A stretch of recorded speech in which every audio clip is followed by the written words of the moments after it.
This is the kind of transfer twist that makes transfer windows feel less like schedules and more like live dramas. Dani Ceballos, a midfielder whose early promise has been met with sporadic minutes at Real Madrid, reportedly stopped an apparently agreed loan to Olympique de Marseille after Real Betis re-entered the conversation, a decision that instantly reshaped plans for 3 clubs and left supporters stunned. Initially, the path seemed straightforward. Real Madrid and Marseille reached terms on a loan that included an obligatory €15 million purchase clause. Paperwork was being prepared and Marseille had begun to plan for a midfield addition. Then Betis, the boyhood club Ceballos grew up loving, reignited his long-standing wish to return, and the player hit pause on the League One move. For a player who has started La Liga matches on the bench and told those close to him he wants regular football, that hesitation tells you everything. Ceballos is not just thinking about club loyalty. He is thinking about minutes on the pitch, form and the narrow window to impress ahead of the 2026 World Cup cycle.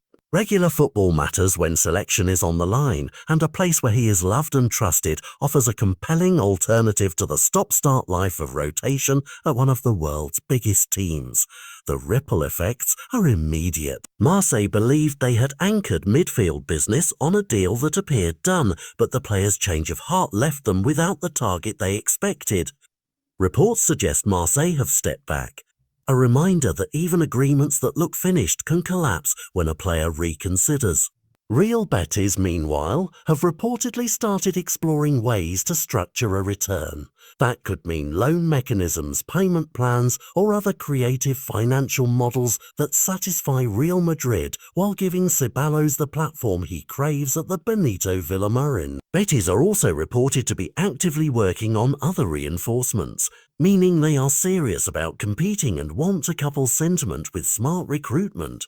Real Madrid face the paperwork and the principle. Sell and pocket a fee, agree a loan that becomes permanent, or keep a player who has made it clear he wants out.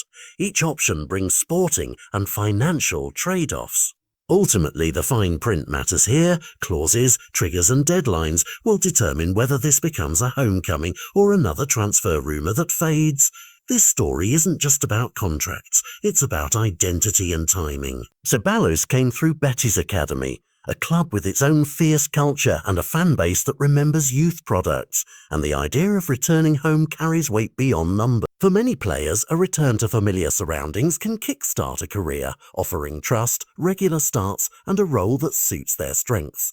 For Madrid, the calculus is tougher. Holding on to a player who wants minutes can create unrest, but releasing him without replacement could weaken depth. For Marseille, the lesson is blunt. Verbal agreements are fragile until ink dries, and transfer rooms must be ready for sudden change. For the neutral observer, the bigger question is how modern football balances prestige and playtime.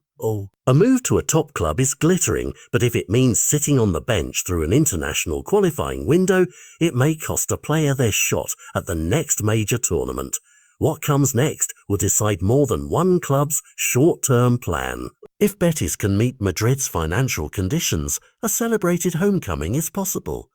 If they cannot, Ceballos will have a clear choice: stay and fight for minutes at Real Madrid, or reopen talks with Marseille or another suitor that can guarantee game time. Whatever unfolds, this U-turn is a reminder that transfers are human stories as much as business transactions. Choice is made at the intersection of emotion, opportunity, and ambition. Keep your eyes on the announcements in the coming days, because whichever way this resolves, it will say a lot about player priorities and how clubs respond when sentiment and strategy collide.